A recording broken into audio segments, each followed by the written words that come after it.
Hello बच्चों, तो मुझे पूरी उम्मीद है आप बहुत ही अच्छे होंगे। तो आज की इस वीडियो में मैं आपके साथ बहुत ही ज्यादा इंपॉर्टेंट टॉपिक डिस्कस करने वाला हूं और ये टॉपिक डेडिकेटेड रहेगा नीट और जेईई मेंस के लिए। बात समझ में आ रही है? तो चलो शुरू करते हैं आज का ये वीडियो। तो आज मैं आपके साथ डिस्कस करने वाला हूं बायो-सैवर्ट्स लॉ। तो काफी अच्छे से उतनी डिटेल में हम इसको पढ़ने की कोशिश करेंगे जितनी डिटेल में नीट और जेईई मेंस के क्वेश्चंस को अटेम्प्ट करने के लिए आपको इसे पढ़ना चाहिए। बात समझ में आ रही है? ठीक है। तो बायो-सैवर्ट्स लॉ क्या है? ये लॉ हमें सिखाता है मैग्नेटिक फील्ड कैलकुलेट करना किसी करंट कैरिंग कंडक्टर की। ऑयस्टर जी ने हमें पहले ही बता दिया था कि कोई भी अगर कंडक्टर है जिसमें से करंट फ्लो कर रहा है, मान लिया I, तो उसके आसपास मैग्नेटिक फील्ड बनेगी। ये हमें ऑयस्टर जी ने सिखा दिया था। बात समझ में आ रही है? अब ये मैग्नेटिक फील्ड को कैलकुलेट करना किसने सिखाया? बायो-सैवर्ट्स लॉ ने। अब बायो-सैवर्ट्स लॉ जी पूरे के पूरे कंडक्टर की वजह से मैग्नेटिक फील्ड निकालना नहीं सिखाते, वो हमें सिखाते हैं सिर्फ और सिर्फ पूरे कंडक्टर के एक छोटे से हिस्से की वजह से मैग्नेटिक फील्ड निकालना। मतलब हम पूरे कंडक्टर की वजह से मैग्नेटिक फील्ड नहीं कैलकुलेट करेंगे, हम पूरे कंडक्टर को ऐसे मानेंगे छोटे छोटे टुकड़ों में वो बटा हुआ है और किसी एक छोटे टुकड़े के लिए मैग्नेटिक फील्ड निकाल लेंगे। और फिर हमें तो पता है कि इंटीग्रेशन करने के बाद हम पूरे कंडक्टर के लिए भी निकाल सकते हैं। लेकिन I repeat, Biot Savart's law only calculates magnetic field due to small element on the conductor। आ रही बात समझ में? तो मैंने यहां पे कंसीडर कर लिया, मान लिया ये छोटा सा एलिमेंट जिसकी लेंथ है dl। अब ये dl लेंथ का छोटा सा एलिमेंट है, इसमें हमने करंट की डायरेक्शन ये ऊपर की तरफ दिखाई है। ये एलिमेंट इतना छोटा है कि ऑलमोस्ट स्ट्रेट लाइन ही है, ये बहुत ही छोटा है। बात समझ में आ गई? इसकी वजह से मैग्नेटिक फील्ड निकालना चाहता हूं। कहां पे निकालना चाहता हूं? अब फिर बोल रहा हूं मैग्नेटिक फील्ड निकालनी है, लेकिन ये पता होना चाहिए कहां निकालनी है। बात समझ में आ रही है? तो मान लिया इस पॉइंट P पे निकालनी है, ठीक है। तो मैं क्या बोल रहा हूं, इस छोटे से एलिमेंट की वजह से मैग्नेटिक फील्ड निकालनी कहां पर? P पॉइंट पर, ठीक है। तो ये कैसे निकलेगी? ठीक है। इसके लिए हमें क्या क्या चाहिए? इसके लिए चाहिए हमें I करंट, फिर चाहिए हमें एलिमेंट की लेंथ जो कि है dl, और इस करंट को अगर मैं इस dl के साथ मल्टीप्लाई कर देता हूं तो ये बन जाता है करंट एलिमेंट। dl क्या है यहां पे? Length of small element, length of small element. क्या बात समझ में आ रही है? I क्या है? ऑब्वियसली करंट है, तो I इंटू dl को हम एक वेक्टर की तरह ट्रीट करने वाले हैं, ठीक है। इसे हम कहते हैं करंट एलिमेंट। क्या कहते हैं? Current element. क्या बात समझ में? अब dl को हम लोग एक वेक्टर की तरह ट्रीट कर रहे हैं, तो dl की डायरेक्शन भी लेनी है। dl की डायरेक्शन सेम होगी किसकी तरह? करंट की तरह। क्या बात समझ में आ रही है? तो dl जो है उसकी direction will be same, direction will be same as that of current. तो मुझे उम्मीद है आपको इतनी बात समझ में आई होगी, ठीक है। अब इस हिस्से की वजह से यहां पे मैग्नेटिक फील्ड निकालनी है, तो अब मुझे एक और चीज चाहिए कि इस हिस्से से लेकर इस पॉइंट का डिस्टेंस कितना है, उसे मैं बोल रहा हूं r। तो r क्या है? एलिमेंट से लेकर P पॉइंट तक का डिस्टेंस, और P पॉइंट क्या है? P पॉइंट वो वाला पॉइंट है जहां पे मैग्नेटिक फील्ड निकालनी है। dl वायर के ऊपर वो वाला एलिमेंट है जहां से मैग्नेटिक फील्ड कहां निकालनी है, वहां का डिस्टेंस P है, सॉरी R है। बात समझ में आ रही है? अब R को भी एक वेक्टर की तरह ट्रीट कर लेते हैं, तो ये इसकी डायरेक्शन क्या लेनी है आपने? dl से P की तरफ। आई बात समझ? अब यहां पर मेरे पास जो मैग्नेटिक फील्ड का फॉर्मूला हमें सिखाया किसने? बायो-सैवर्ट्स लॉ जी ने। मैं dB लिख रहा हूं, मतलब छोटी मैग्नेटिक फील्ड। dB मतलब छोटी मैग्नेटिक फील्ड, क्योंकि छोटे से एलिमेंट की वजह से निकाल रहे हैं। बात समझ में आ रही है? आप साथ साथ में नोट करते रहना, ठीक है। तो dB इसको मैं लिख रहा हूं वेक्टर फॉर्म में, तो ये होती है म्यू नॉट अपॉन 4 पाई, म्यू नॉट अपॉन में 4 पाई इंटू I, और साथ में dl cross r upon r cube. ये सिंपल सा फॉर्मूला हमें किसने बताया? बायो-सैवर्ट्स जी ने। बायो और सैवर्ट्स दो लोग थे। बात समझ में आ रही है? तो बायो-सेवर्ट्स लॉ की छोटी सी मैग्नेटिक फील्ड का फॉर्मूला ये है। आई बात समझ? ठीक है। अब यहां पे अगर मैं इसे थोड़ा सा ओपन करने की कोशिश करूं और अब मैं इसे लिख रहा हूं मैग्नीट्यूड फॉर्म में, याद रखेंगे न्यूमेरिकल्स में हम लोग ये मैग्नीट्यूड वाला फॉर्मूला ही यूज करेंगे। ठीक है, तो यहां पे क्या आएगा मेरे पास, mu not upon 4 pi into I A cross B. आप सभी को पता है ए क्रॉस बी क्या होता है, ए बी साइन थीटा होता है। बात समझ में आ रही है? D L R sign theta upon में आर क्यूब, एक आर से एक आर कैंसिल हो जाएगा और आपके पास मैग्नेटिक फील्ड का जो मैग्नीट्यूड आएगा वो कितना आएगा, वो आएगा म्यू नॉट अपॉन में 4 pi I D L sine theta upon में R square. This is the formula जो कि हमें बायो-सेवर्ट्स लॉ जी ने सिखाया। ठीक है, कि किसी भी छोटे से एलिमेंट डीएल की वजह से आर डिस्टेंस की दूरी पर मैग्नेटिक फील्ड कितनी होगी। अब यहां पे काफी चीजें नोटिस करने वाली हैं, बात समझ में आ रही है? सबसे पहले तो म्यू नॉट होता है मैग्नेटिक परमिएबिलिटी। क्या होता है? Magnetic permeability. तो म्यू नॉट को हम कहते हैं मैग्नेटिक परमिएबिलिटी। बात समझ में आ रही है? बेसिकली मैग्नेटिक परमिएबिलिटी क्या होती है? मैग्नेटिक परमिएबिलिटी होती है कि किसी भी मीडियम में मैग्नेटिक फील्ड किस तरीके से, कितनी इजीली जो है वो मीडियम मैग्नेटिक फील्ड को परमिट कर रहा है खुद से पास होने के लिए। मतलब म्यू अच्छा होगा तो मैग्नेटिक फील्ड ज्यादा होगी। बात समझ में आ रही है? फिलहाल म्यू नॉट लिखा है तो यह है magnetic permeability of free space. आपने जैसे एप्सिलॉन नॉट पढ़ा होगा वहां पे, ठीक है, लेकिन वो इनवर्सली प्रोपोर्शनल होता है, ये डायरेक्टली प्रोपोर्शनल है। बात समझ में आ रही है? अच्छा, म्यू नॉट की वैल्यू याद रखेंगे फ्री स्पेस के लिए, फॉर फ्री स्पेस। अलग अलग मीडियम्स के लिए कैसे निकालते हैं वो हम आगे देखेंगे, लेकिन आगे आने वाले टॉपिक्स में देखेंगे। बात समझ में? म्यू नॉट की वैल्यू जो हम फ्री स्पेस के लिए यूज करेंगे वो यूज करेंगे 4 pi into 10 raise to power -7। आप इसका यहाँ पे यूनिट भी देख सकते हैं क्या होगा। म्यू नॉट का यूनिट देखना है, मैग्नेटिक फील्ड यदि आर स्क्वायर यहाँ आएगा तो ये क्या बन जाएगा मेरे पास। ठीक है, देखो जरा मैं म्यू नॉट का यूनिट निकालने की कोशिश कर रहा हूं। ठीक है, टेस्ला, ये आर स्क्वायर इधर आया मीटर स्क्वायर, ये आई नीचे गया तो पर एम्पियर, ये डीएल नीचे गया तो पर मीटर, और साइन थीटा की कोई इज्जत नहीं है।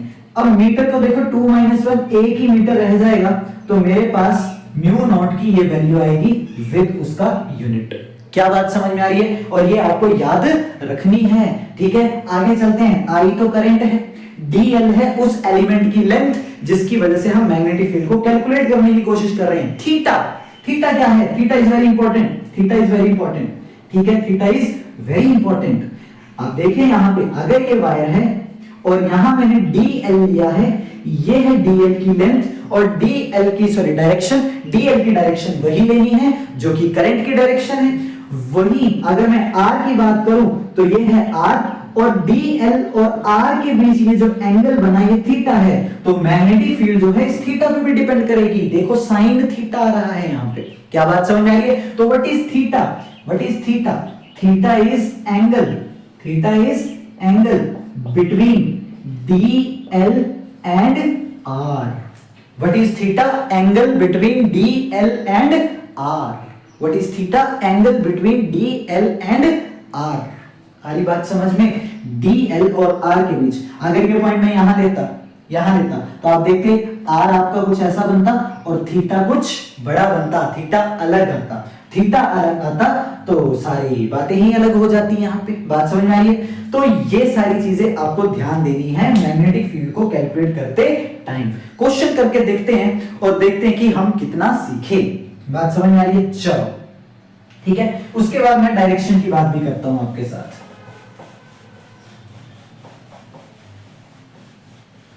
ठीक है, तो क्वेश्चन की मैं यहाँ पे स्टेटमेंट नहीं लिखूंगा, ठीक है, मैं साथ साथ बोलूंगा और आप ध्यान से सुनेंगे कि मैं क्या बोल रहा हूं। ठीक है, ये है मान लिया आपकी एक्स एक्सिस, ये है आपकी कौन सी एक्सिस?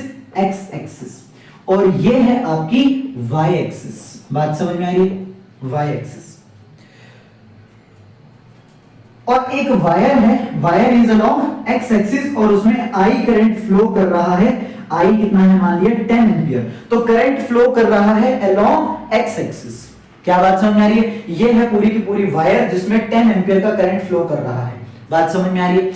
वायर, पूरी वायर के लेंथ में हमने एक छोटा सा हिस्सा यहां कंसीडर किया ओरिजिन पर।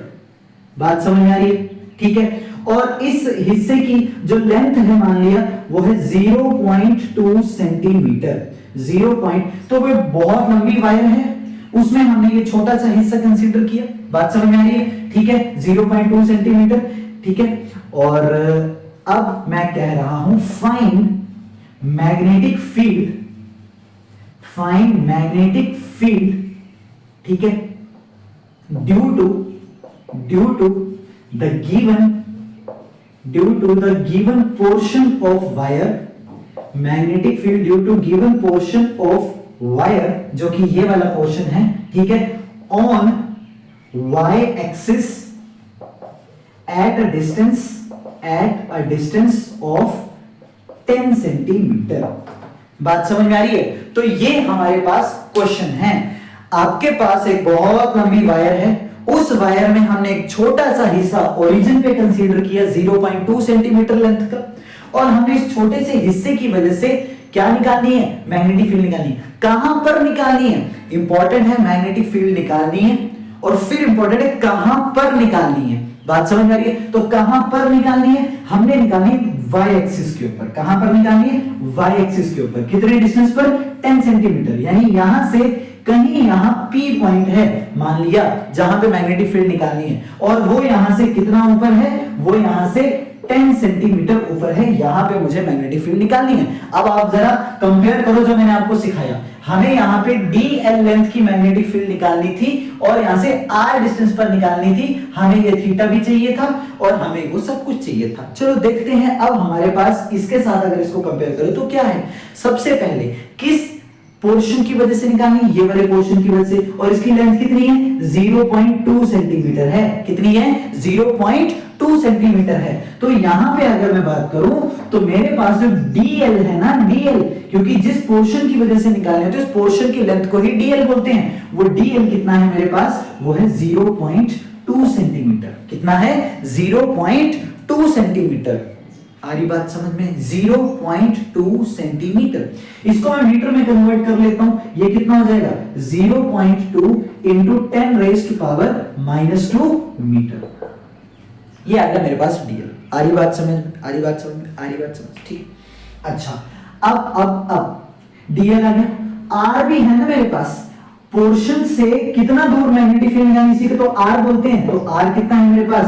10 सेंटीमीटर। इसको भी अगर मैं मीटर में कन्वर्ट कर लूं तो ये हो जाएगा 10 into 10 raise to power -2, which is nothing but 10 raise to power -1 meters. आ रही बात समझ में? ठीक है, ये आ गया आर। अब बात करते हैं थीटा। तो थीटा किस किस के बीच का एंगल था? याद करो, डीएल, ये है डीएल की डायरेक्शन होती है करंट की डायरेक्शन में। डीएल और आर तो ये है ना, तो डीएल और आर के बीच 90 डिग्री का एंगल यहाँ पे बन रहा है। आप बड़े आराम से देख सकते हैं। तो थीटा यहाँ पे कितना है? 90 डिग्री है। करंट आपके पास गिवन है। करंट आपके पास कितना गिवन है? 10 एम्पियर गिवन है। तो आप यहाँ पे मैग्नेटिक फील्ड बड़े आराम से निकाल सकते हैं। सब कुछ गिवन है। dv is equal to mu not upon 4 pi I dl sine theta upon में आर स्क्वायर। क्या बात समझ में आ रही है आपको? तो यहां पे बस आपको अब सारी वैल्यूज रख देनी है। म्यू नॉट अपॉन 4 पाई की वैल्यू, तो म्यू नॉट की वैल्यू मैंने कितनी बताई? 4 pi into 10 raise to power -7 upon में 4 पाई इंटू करंट कितना है? 10 इंटू डीएल कितना है मेरे पास? 0.2 into 10 raise to power -2 sine theta, यानी साइन 90 1 होता है, तो मैं सीधे लिख दिया अपॉन में आर स्क्वायर यानी 10 रेज़ टू पावर -1 का स्क्वायर, जो कि हो जाएगा 10 की पावर -2। ठीक है, तो इसको मैं यहाँ पे लिख देता हूं 10 रेज़ टू पावर -2। मुझे उम्मीद है आपको समझ में आ रहा होगा। 4 पाई से 4 पाई क्या हो जाएगा? कैंसिल हो जाएगा। क्या बचेगा? डीवी कितना हो गया? ये 0.2 इंटू 10 रेज़ टू पावर -2 से 10 की पावर -2 कैंसिल हो जाएगा। -7 और +1 -6 टेस्ला मैग्नेटिक फील्ड का यूनिट होता है, आपको पता होगी ये बात। तो उम्मीद है आपको ये क्वेश्चन समझ में आया होगा। बात समझ में आ रही है आपको? ठीक है, ठीक है, ठीक है। रब कर रहा हूं मैं इसको, ठीक है, स्क्रीनशॉट ले लीजिए इसका, मैं इसको रब कर रहा हूं, ये मैंने इसको रब कर दिया।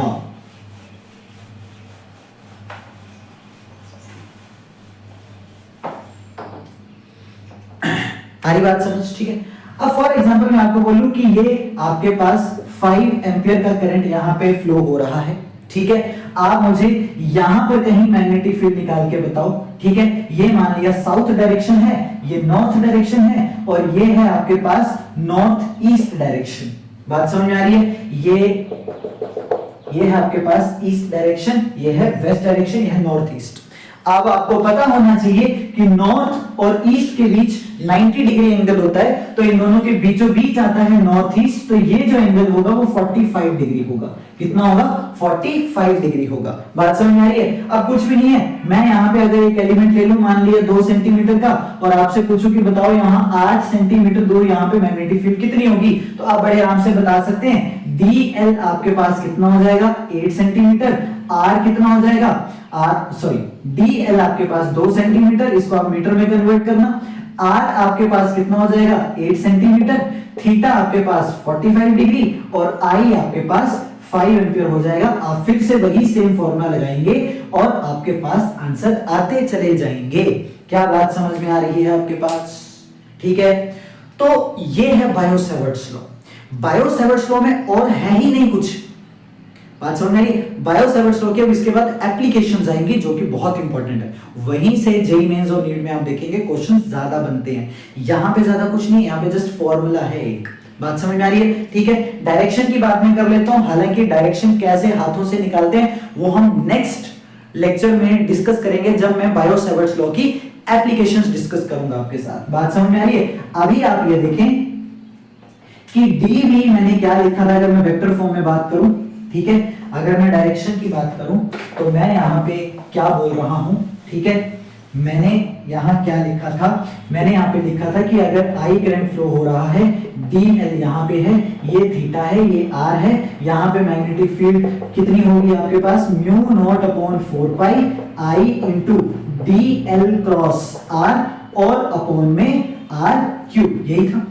अब यहाँ पे क्रॉस प्रोडक्ट आ रहा है, और क्रॉस प्रोडक्ट जब आप करते हैं आपको पता होगा कि A क्रॉस B करते हैं तो नया वेक्टर जो C आता है, तो C वेक्टर जो होता है वो A के भी परपेंडिकुलर होता है, एंड C वेक्टर जो होता है वो B के भी परपेंडिकुलर होता है। ऐसे ही आप ध्यान देंगे कि DL क्रॉस R, ये क्रॉस प्रोडक्ट से आपकी मैग्नेटिक फील्ड आ रही है, तो याद रखने वाली बात है मैग्नेटिक फील्ड जो होगी वो DL के भी परपेंडिकुलर होगी, एंड मैग्नेटिक फील्ड जो होगी वो R के भी परपेंडिकुलर होगी। क्या बात समझ में आ रही है आपके?